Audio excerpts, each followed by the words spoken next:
Hello hello everyone. तो इस video में हम अब आगे के ट्रिग्नोमेट्रिक फंक्शंस के ग्राफ्स को डिस्कस करने वाले हैं। तो जो हमारा नेक्स्ट फंक्शन है वो है कोसेक एक्स। ठीक है, तो जैसे हमने वैल्यूज़ ली थी हम सेम पैटर्न में इनको जो है प्लॉट करने वाले हैं इन ग्राफ्स को भी। तो जो मेरा ये वाला फंक्शन जो मैं इसमें पहला ले रही हूँ वो है कोसेक एक्स। ठीक है, तो मैंने यहाँ पे कुछ वैल्यूज़ लिखी हुई है, जैसे कि 0 पे जो वैल्यू है वो इन्फिनिटी है।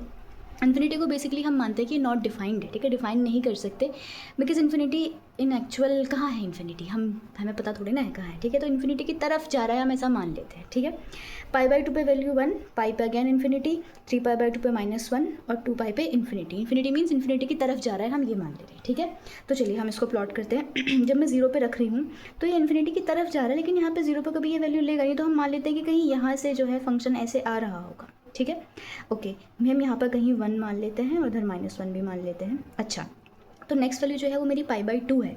पाई/2 पे जो वैल्यू आ रही है वो 1 आ रही है, मतलब यहाँ पे आ रहा है कुछ। मतलब मेरा ग्राफ हो सकता है ना कि कुछ ऐसे ट्रैवल करके आ रहा होगा, है ना। हम कुछ और वैल्यूज़ को भी देख लेते हैं, जैसे कि मुझे ये पता है कि 0 पे तो इन्फिनिटी की तरफ जा रहा है ग्राफ, है ना। पाई/6 पे कहाँ जाती है वैल्यू, पाई/6 पे जाती है 2 पे। ठीक है, उसके बाद पाई/4 पे आपको पता है कि जो 45 डिग्री होता है ये √2 पे जाएगा। √2 यानी कि 1.414 समथिंग।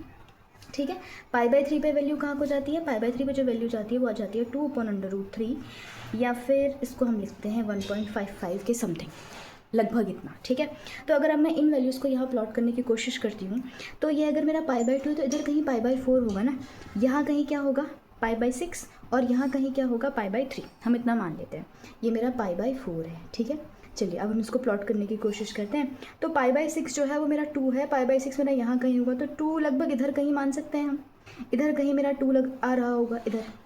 ठीक है, पाई/4 कितना आ रहा है 1.414, 1.414 को लगभग हम इधर कहीं मान सकते हैं, राइट।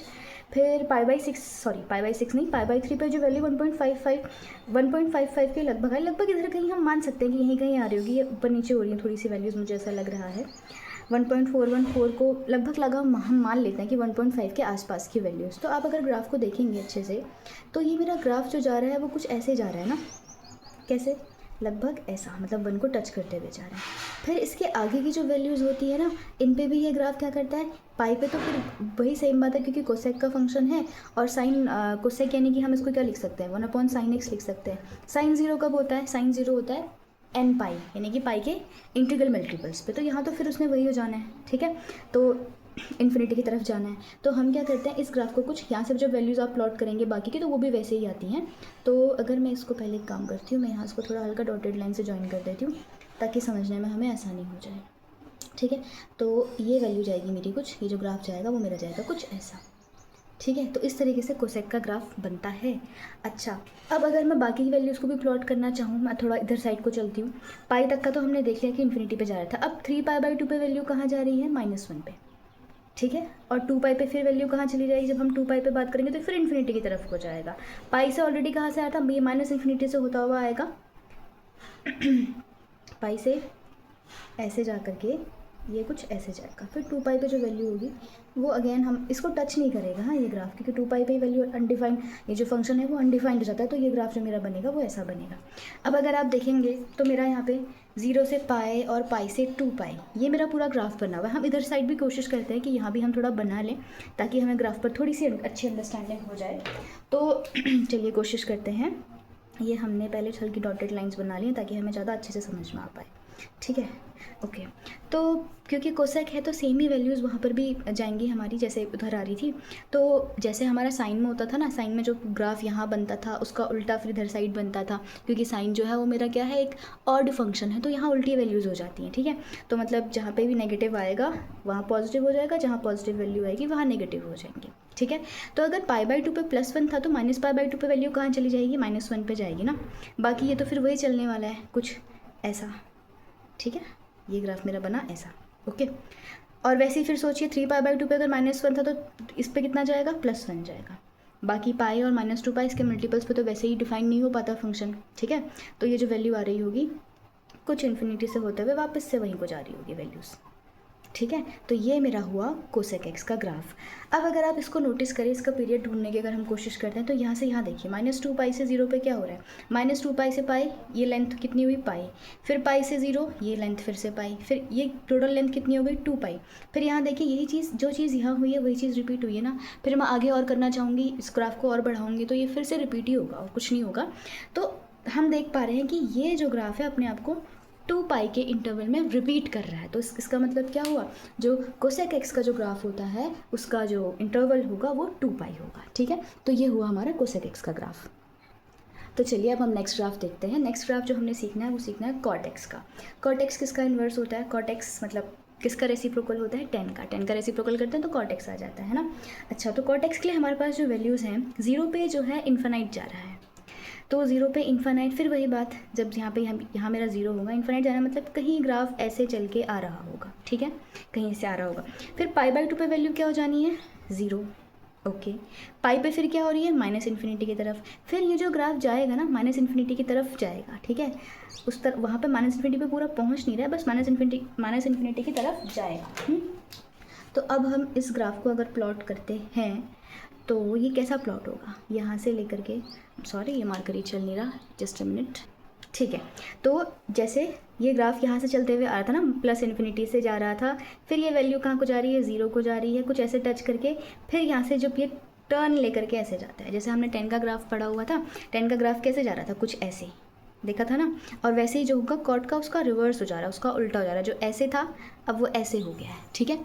अच्छा, फिर अगर मेरे को नेक्स्ट इसका प्लॉट करना हुआ तो फिर मुझे दिख रहा है कि पाई पे तो -∞ की तरफ को जा रहा था, तो ग्राफ ऐसे ही आ सकता था ना, ऐसे तो नहीं जा सकता था नीचे की तरफ को, क्योंकि 0 भी तो मैं वैल्यू ले रही, तो फिर ये ग्राफ कुछ इस तरह से मिल के -∞ की तरफ को जाएगा।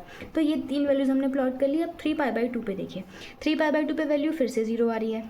अगर मैं पाई से शुरू करने की कोशिश करूँ तो फिर ये ग्राफ इन्फिनिटी से चल के आ रहा होगा, फिर 0 से होते हुए अगेन ये -2, ये जो 2 पाई है, 2 पाई के पास से ये -∞ की तरफ जा रहा होगा, ठीक है। तो मेरा ग्राफ ऐसा बना ना कुछ। तो वैसे तो मुझे इतने से ही समझ में आ रहा है कि ये चीज़ रिपीट हो रही है, वही चीज़ यहाँ भी रिपीट हो रही होगी, है ना।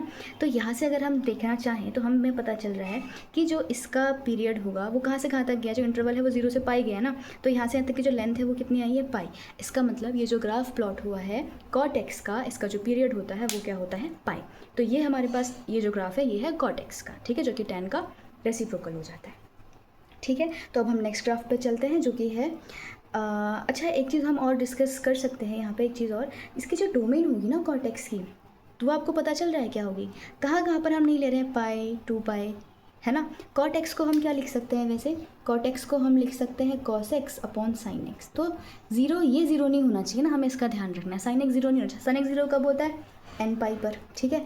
तो अगर मैं इसकी डोमेन की बात करूँ तो इसकी डोमेन जो हो जाएगी वो क्या हो जाएगी, r - n पाई, ठीक है। n पाई को हम हटा देते हैं, ठीक है, r - n पाई, इसको मैं ऐसे लिख देती हूँ, n पाई को हम हटा देंगे, जितने भी पाई के मल्टीपल्स आएंगे वो सब हट जाएंगे, किस में से, पूरे रियल नंबर्स में से। तो ये इसकी क्या हुई, डोमेन हुई इस फंक्शन की। अगर मैं इसकी रेंज की बात करूँ तो रेंज तो ये पूरा ही ले रहा है, सारी वैल्यूज़ को ले रहा है, -∞ से +∞ तक का, तो ये तो पूरा का पूरा r ही हो गया, ठीक है। अभी जो पिछला फंक्शन हमने डिस्कस किया था कोसेक वाला, कोसेक का ग्राफ कैसा बना था, कुछ ऐसा बना था ना कोसेक का ग्राफ, ऐसा ऐसा, है ना। तो उसके लिए डोमेन और रेंज क्या हो जाएंगे, डोमेन को अगर आप देखेंगे तो वहाँ पे डोमेन क्या नहीं आ पा रही थी जब मैंने कोसेक के लिए बात की थी। तो कोसेक किसका उल्टा होता है, कोसेक होता है 1/sin। फिर वही बात साइन, 1/sin यानी कि साइन 0 नहीं होना चाहिए, राइट, डिनोमिनेटर में 0 नहीं आना चाहिए। तो इसकी भी जो रेंज होती है ना वो r - n पाई हो जाती है। डोमेन की अगर हम बात करें तो आपको ये पता चल रहा होगा, जब हमने वो वाला फंक्शन पढ़ा था तो ये 1 था और ये -1 था। तो 1 और -1 के बीच की वैल्यूज़ जो थी वो आ नहीं रही थी, 1 और -1 तो आ रहा था लेकिन 1 और -1 के बीच की वैल्यूज़ नहीं आ रही थी। तो हम लिख देंगे कि जो -1 से 1 तक का जो इंटरवल था, ओपन इंटरवल, हाँ क्लोज इंटरवल नहीं, ओपन इंटरवल था, क्योंकि 1 और ये हम ले रहे हैं, ठीक है। इसको तो हमें इंक्लूड करना है, जो बीच की वैल्यूज़ है वो हमें नहीं लेनी, तो हम ओपन इंटरवल से इसको शो करेंगे, तो उसकी रेंज ये हो जाएगी, ठीक है। अब हमारा लास्ट फंक्शन बच गया है जो कि है sec x। अब उसको डिस्कस करते हैं। तो चलिए अब हम डिस्कस करते हैं sec x के ग्राफ को। तो sec में सबसे पहले जो वैल्यू आ रही है वो है 0 के लिए 1, तो 0 ये हुआ, 1 यहाँ पर, मतलब पहला पॉइंट तो मेरा इधर कहीं आ रहा है, ठीक है। फिर अगर मैं π/2 पे देखूँ तो π/2 में ये वैल्यू कहाँ को चली गई है, इन्फिनिटी की तरफ को चली गई है, ठीक है। इन्फिनिटी की तरफ को मतलब π/2 पे टच तो कहीं नहीं करेगा ये ग्राफ, क्योंकि हम लेंगे ही नहीं ये वैल्यू। सेक क्या होता है, सेक किसका रेसिप्रोकल है, 1/cos। कॉस क्या होता है, π/2 के ऑड मल्टीपल्स पे 0 हो जाता है। तो हम इसको टच करते हुए तो नहीं बनाएंगे इस ग्राफ को, तो ये ग्राफ कैसे जाएगा, कुछ ऐसा, ऐसे जाएगा, ठीक है। अच्छा, अगर अब मैं इसी की बात करूँ, ये π/2 है, ये -π/2 है, ठीक है। -π/2 पे तो फिर वही हो रहा होगा ना, इन्फिनिटी की तरफ कोई तो जा रहा होगा, क्योंकि सेक क्या है, इवन फंक्शन है। इवन फंक्शन में जो यहाँ होता है पॉजिटिव साइड में, वही नेगेटिव साइड में भी होता है।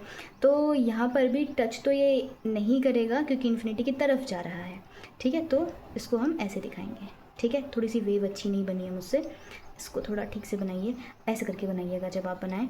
तो ये आएगा, यहाँ पर 1 है, हाँ ठीक है। तो ये ग्राफ ऐसा बना, ओके। मैंने 0 और π/2 को प्लॉट किया, पाई पे फिर वैल्यू कहाँ जा रही है, -1। तो -1 मतलब ये यहाँ कहीं, ठीक है। 3π/2 वाली लाइन को फिर से हम ज्वाइन कर लेते हैं ताकि हमें थोड़ा इजीली दिख जाए, ठीक है। इसको थोड़ा डॉटेड सा दिखा देते हैं कि डॉटेड लाइन है मेरी, ताकि थोड़ा समझने में आसानी हो, ठीक है, ओके। तो अब हम बाकी की वैल्यूज़ को प्लॉट करते हैं। मेरे पास क्या था, π/2 जो था, ये 2 हम पहले प्लॉट कर चुके थे, अब पाई पे चल रहे हैं। पाई जो है -1 था ना, पाई पे -1 में ये पॉइंट मेरा होगा। 3π/2 पे फिर कहाँ को जा रहा है, इन्फिनाइट को जा रहा है। π/2 से फिर इन्फिनाइट ही जा रहा था, ठीक है। तो हम इसको कैसे लेंगे ग्राफ, π/2 से भी इन्फिनाइट, तो -इन्फिनिटी से होते हुए +इन्फिनिटी की तरफ को चला जाएगा, 1 को टच करता हुआ, ठीक है। मतलब इस वैल्यू -1 को लेते हुए, ठीक है। फिर अगर 2π की बात करेंगे, 2π पे फिर ये वैल्यू क्या हो जा रही है, 1 हो जा रही है। मतलब फिर समझ में आ रहा है ना कि यहाँ पे इधर कहीं मेरा 1 था, ये 1 से जा करके ये ग्राफ फिर ऐसा ही बनेगा, है ना। अगर अब मैं इसको और नेगेटिव में लेती हूँ, तो नेगेटिव में हम कैसे ले सकते हैं, π/2। जैसे पाई पे -1 था, वैसे ही -π पे भी क्या आएगा, -1 आएगा। इसको भी हम थोड़ा ज्वाइन कर देते हैं ऐसे। तो अगेन फिर यहाँ से क्या होगा, -इन्फिनिटी से होते हुए वैसे ही जाएगा। यहाँ पे भी -इन्फिनिटी से होते हुए -इन्फिनिटी की तरफ ही जा रहा है, ठीक है। मतलब बात वही है, क्योंकि ग्राफ नीचे को जा रहा है तो हम इसको इन्फिनिटी ही लेंगे, ठीक है। +इन्फिनिटी -इन्फिनिटी वो हम डिसाइड करेंगे कि कहाँ को जा रहा है मेरा ग्राफ, ऑलराइट। तो ये हुए मेरे ग्राफ्स कंप्लीट। अच्छा, अब अगर मैं इसके पीरियड की बात करूँ तो आप देखेंगे कि ये वाला जो पोर्शन है, इसका पीरियड कहाँ से कहाँ तक का जा रहा है, देखिए ज़रा। हाँ, तो अगर हम इसको देखते हैं ना, तो क्या हो रहा है, ये वाली चीज़ और ये वाली चीज़ जो आ रही है यहाँ पर बनी, फिर देखिए ये चीज़ यहाँ ऊपर वापस बन रही थी ना, और फिर यहाँ नीचे बनेगी। तो इतना जो पोर्शन है वो बार बार रिपीटेशन में आ रहा है। तो रिपीटेशन में आएगा तो इसका क्या मतलब हुआ, यहाँ से यहाँ तक की लेंथ तो पाई बन रही है, π/2 π/2 पाई, ठीक है। फिर यहाँ की यहाँ से यहाँ तक की लेंथ भी क्या है, पाई। और इसका मतलब क्या हुआ, जो इसका पीरियड हो जाएगा वो क्या हो जाएगा, 2π। मतलब ये 2π के इंटरवल्स में अपना जो ग्राफ है उसको रिपीट करता चला जाएगा, अपनी वैल्यूज़ को रिपीट करता हुआ चला जाएगा, ठीक है। तो ये हुआ मेरा कोसेक नहीं, सेक का ग्राफ, ठीक है। अब अगर मैं इसके डोमेन की बात करती हूँ, तो डोमेन में हमें क्या पता चल रहा है, डोमेन में हमें ये पता चल रहा है कि π/2 के ऑड मल्टीपल्स पे क्या हो रहा है, ये वैल्यू नहीं ले रहा है, अनडिफाइंड हो रहा है ना। क्योंकि सेक को हम क्या लिखते हैं, सेक इज़ 1/cos x। ये 0 नहीं होना चाहिए। 0 कब होता है, π/2 के ऑड मल्टीपल्स पे। तो इसका मतलब पूरा का पूरा रियल नंबर का सेट आ जाएगा। बस क्या हटा देंगे इसमें से हम, π/2 के ऑड मल्टीपल्स को हटा देंगे, ठीक है। और अगर मैं रेंज की बात करूं, तो रेंज मुझे पता चल रहा है कि यहाँ से यहाँ तक की वैल्यूज़, इसके यहाँ से यहाँ तक नहीं, ये -1 से +1 के बीच की वैल्यूज़ कोई भी इसमें यूटिलाइज़ नहीं हो रही है, कोई भी इसमें आ नहीं रही है। तो हम क्या करेंगे, -1 से 1 इसमें से हटा देंगे, ठीक है। तो ये हुई डोमेन और रेंज सेक एक्स की, और ये इसका ग्राफ हुआ। तो हमने सारे ट्रिग्नोमेट्रिक फंक्शंस के ग्राफ्स को देख लिया कि वो कैसे बनाए जाते हैं। उनकी डोमेन और रेंज को भी हमने डिस्कस कर लिया है, वो कितना उनका पीरियड होता है वो भी हमने डिस्कस कर लिया है, ठीक है। तो ये हमारे सारे ग्राफ्स कंप्लीट हो गए हैं। Thanks for watching, like share and subscribe.